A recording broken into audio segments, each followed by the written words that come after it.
Rasty McGibbon with Ohio University head coach Lio Mauron. Lio, thanks for coming on. Big win last night in overtime. Probably as a coach, you wish that it did not go to overtime, but just tell me how that speaks to the character of your club. Yeah, I mean, it's definitely a difficult game last night. I think we were sitting in the hotel for 2 days, and Oswego, give them credit, they played with a lot of heart and grit. So for us, it was a little bit of a shock to the system. Even though we're up 2-0 and 3-1, we're not able to put it away, and then they just battled back. So for us to be able to switch the flick the switch again, or whatever you want to say in English. I mean, that was good to see, and I think that puts us in a good position going into the game tonight. You guys are no stranger to the national tournament. Is this one different in any way from ones previous? Yeah, I think everybody can see all the teams that are here, even though it's 24 this year, are competing at a high level. I don't think there are any bad teams at all. So every game is really close, and you saw some major upsets as well. So it's a really exciting tournament with a lot of good teams, and I think that in the past few years it was always the top 8 to 10. Now you have 24 teams that can compete. Yeah, you know, and you mentioned the expansion. You know, we've gone from 20 to 24 in men's Division I, and some of those additional 4 teams really, you know, playing the spoiler. You had Pitt that won 2 games of this national tournament, which I think was huge for their program. Do you see the league becoming more homogeneous with those teams? I mean, they're probably, you know, if you were to poll everyone involved, there probably was some opposition to expanding to 24 just over concerns about the level. But I think it's demonstrated the level's there. Yeah, I think it's very interesting because junior hockey is getting so good in the US and Canada, even in Europe, and there's not a lot of spots in NCAA. So that talent trickles down and gets to the ACHA now, where I think the gap between NCAA and ACHA gets smaller. And within the ACHA, even this year, we played teams that are outside of the top 30 in the 40s, and it was still a really tough game. So I think you can see all the programs in the league elevating their game. And for us, it's great. It just prepares us for nationals a little better. But it's awesome to see. I also think that the coaching in this league is getting better and better. And it's just really fun to play competitive games every night.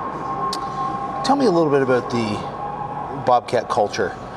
You know, I got to meet some of your players there at the World Cup as I was invited to go along, and you know, Luke and Glenn and you know, great guys. What would you say are some cornerstones of the culture at Ohio hockey that you feel you've had an influence on?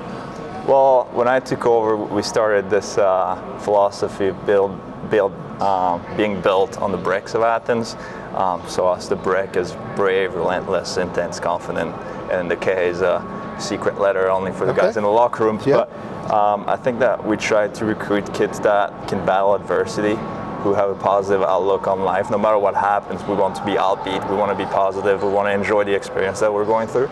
I think Reeve and Jack are pretty good examples of that. They're a good time. So within that, we understand that competition and performance is what drives us. So there's hard work is at the forefront of it, but we always want to do it with a mindset where, you know, you enjoy coming to the rink, you enjoy competing, you enjoy spending time with the guys. And now what we need to find is a winning culture, and hopefully 3 more games to get there.